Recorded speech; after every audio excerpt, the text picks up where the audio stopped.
Maisha, I never noticed she was a man. I never did. I believe that our education, like such as in South Africa and the Iraq, everywhere like such as.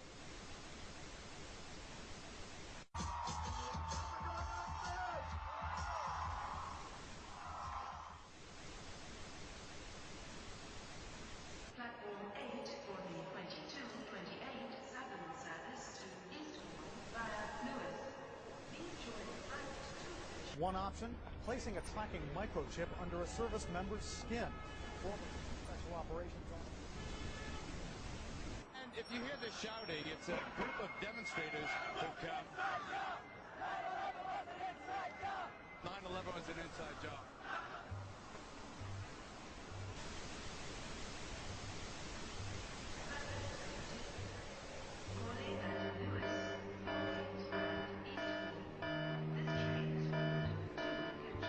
It's no longer a theory. What I'm about to say is fact. The secret organizations of the world power elite are no longer secret. They have planned and are now leading us into a one-world communist government. Well, there have been extraordinary scenes in Berlin tonight as thousands of people gathered to hear Barack Obama deliver key foreign policy speech on his current European tour. The Democratic presidential hopeful laid out his vision for America's place in a new world order, in a new world order, in a new world order. It's not a new idea. President Bush talked about it back in 1991. It is a big idea, a new world order. President Bush said, and it's a phrase that I often use myself, that we needed a new world order.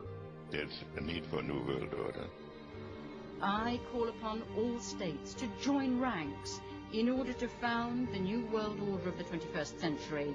We have before us the opportunity to forge for ourselves and for future generations a new world order. When we are successful, and we will be, we have a real chance at this new world order. And people talked then, in 1990, of a new world order. And the question for us is how we meet and master all these challenges to ensure that Britain enhances its competitiveness in the process and realizes what I believe is our destiny of success in this new world order. So, in conclusion, ladies and gentlemen, a new world is emerging.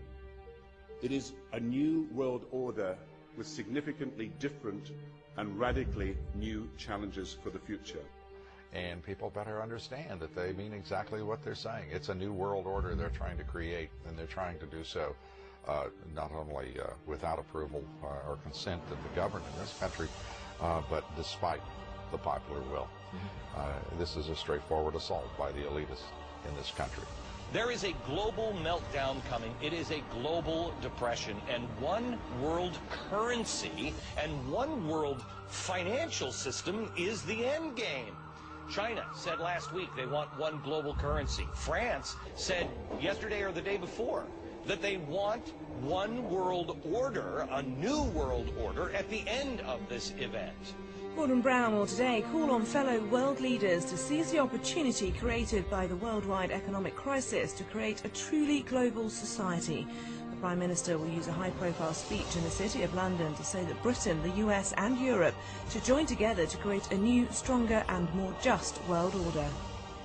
This engineered collapse is there as a massive problem for which you offer the solution, and the solutions are the infrastructure we've been predicting all this time, including the World Central Bank.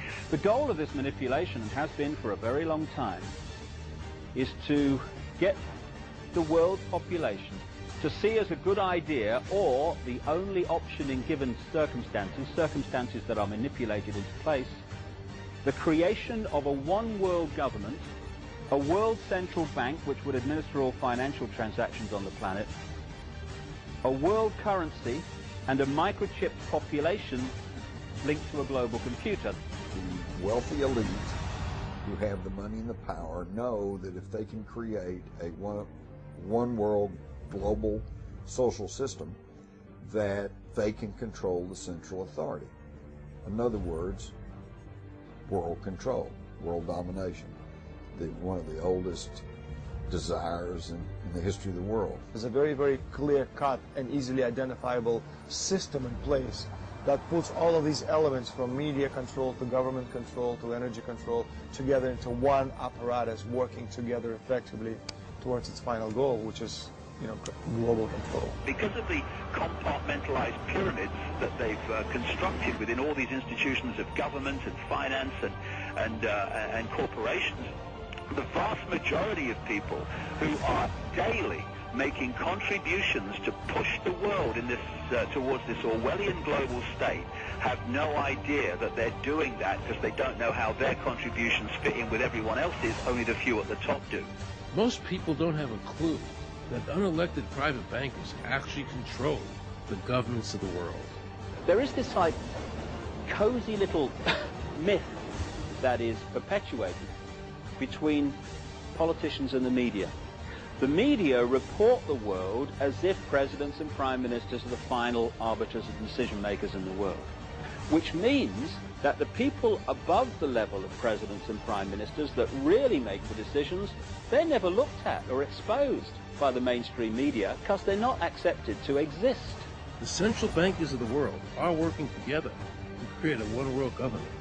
A global police state as sinister as anything George Orwell ever wrote about.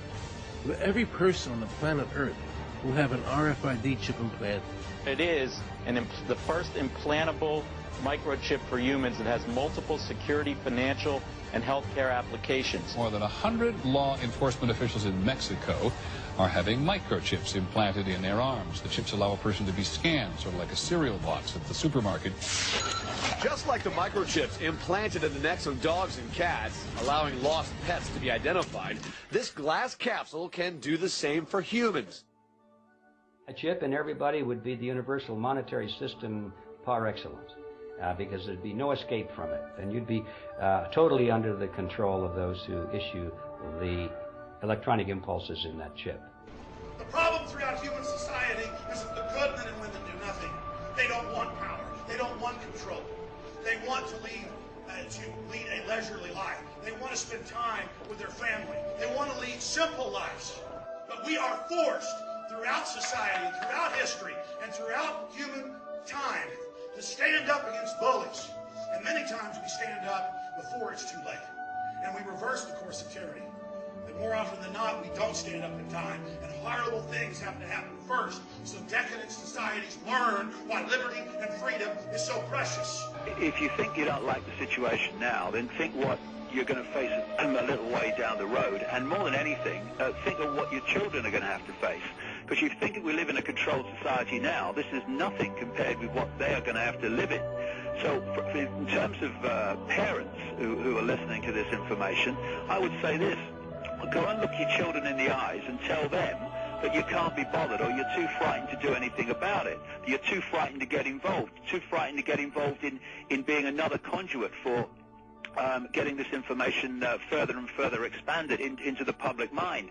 That you're too frightened to get together with others to stop cooperating with this system and to not be intimidated into coming into line, which is a bit like coming into line in a concentration camp and thinking it will be okay as long as you stay in line and you do as you're told, you'll be fine. And then you realize at the end of it, well, actually, it ain't fine.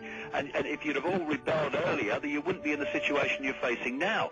The point of mathematics alone ought to let us see where the real power is here. There are billions of people, 6 billion, nearly getting on for 7 billion on this planet, who are being manipulated.